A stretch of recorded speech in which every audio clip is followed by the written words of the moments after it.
Assalamualaikum warahmatullahi wabarakatuh. Perkenalkan nama saya Muhammad Syarlanwar eh, dengan NIM 240202041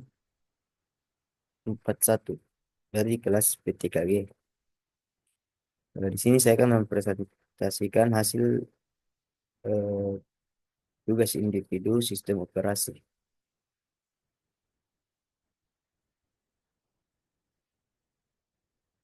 Materinya yaitu dua kondisi. Yang pertama dua kondisi diagram state. Yang kedua operasi dalam manajemen proses. Yang ketiga algoritma dalam manajemen proses. Tentu saja kita masuk ke materi pertama yaitu dua kondisi diagram state.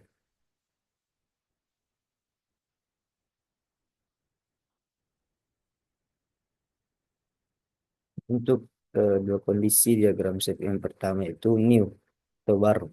Keadaan di mana sebuah proses baru saja dibuat tetapi belum dieksekusi oleh CPU.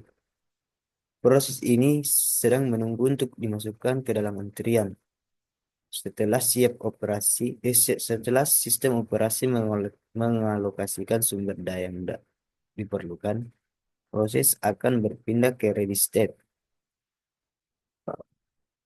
Eh, Kondisi yang kedua itu running atau berjalan. Eh, Running ini di mana keadaan proses di mana proses sedang dieksekusi oleh CPU.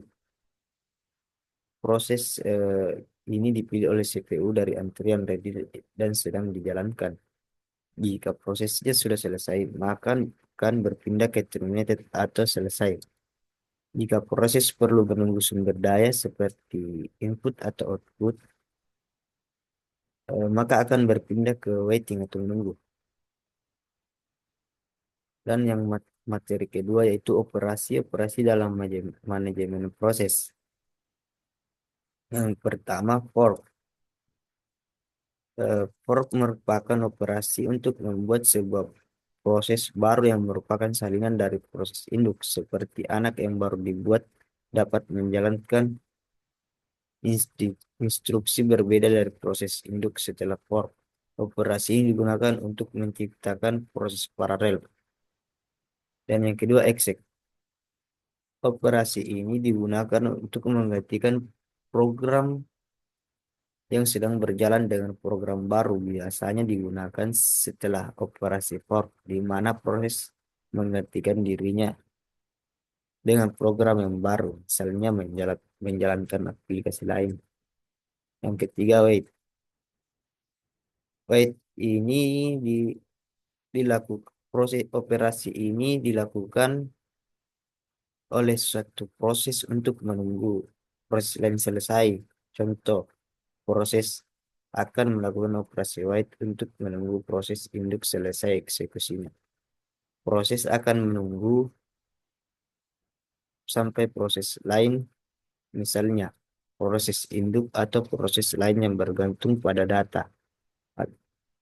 Yang keempat, exit.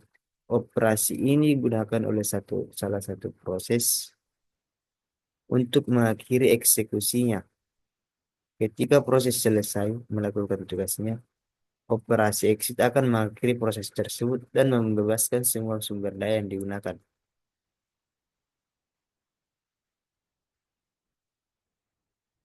Dan selanjutnya algoritma dalam manajemen manajemen eh algoritma dalam manajemen proses. Yang pertama penjadwalan atau scheduling algoritma, first come atau first served atau FCPS. Yang proses yang pertama datang akan dieksekusi terlebih dahulu. Di mana proses yang pertama datang akan dieksekusi terlebih dahulu. Algoritma ini sederhana tetapi tidak terlalu optimal dalam waktu tunggu. Yang kedua, shortest job next atau SJN.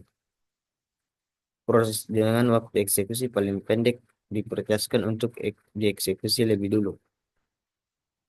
Round robin atau RR. eh, di mana setiap proses mendapat alokasi waktu CPU yang sama secara bergiliran. yang cocok untuk sistem yang membutuhkan respon cepat. Priority scheduling, di mana proses dengan prioritas tertinggi akan dijalankan terlebih dahulu.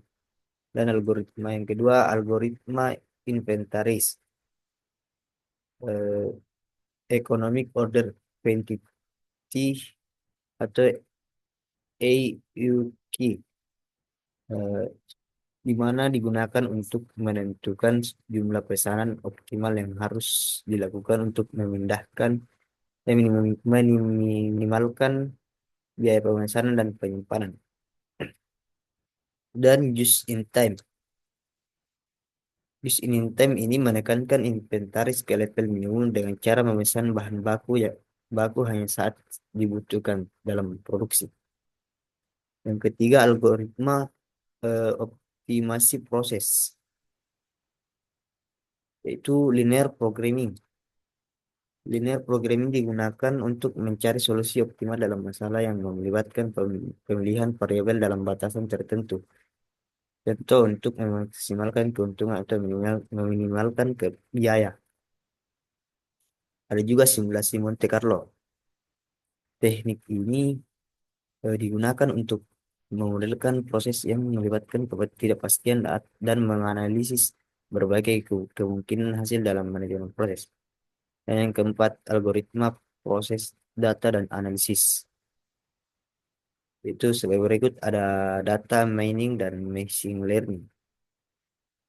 Data mining dan machine learning dalam manajemen proses modern, algoritma seperti clustering, regresi, dan klasifikasi digunakan untuk menganalisis data yang dihasilkan oleh proses bisnis untuk pengambilan keputusan yang lebih baik.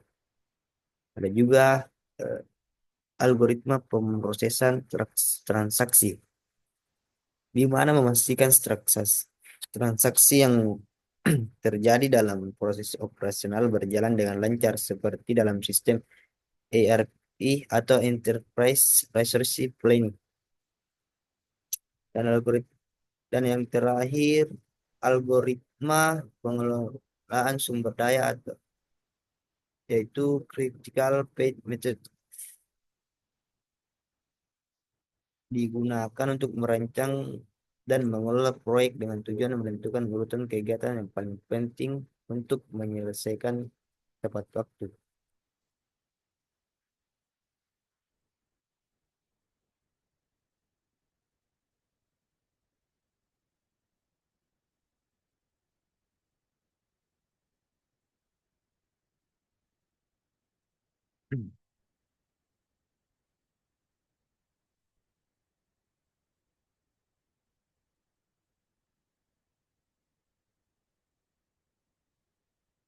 Jadi, algoritma ini memastikan penggunaan sumber daya chip CPU yang efisien dan adil sesuai dengan kebutuhan sistem. Mungkin itu saja yang bisa saya paparkan untuk tugas materi individu ini. Kurang dan lebihnya mohon dimaafkan. Wassalamualaikum warahmatullahi wabarakatuh.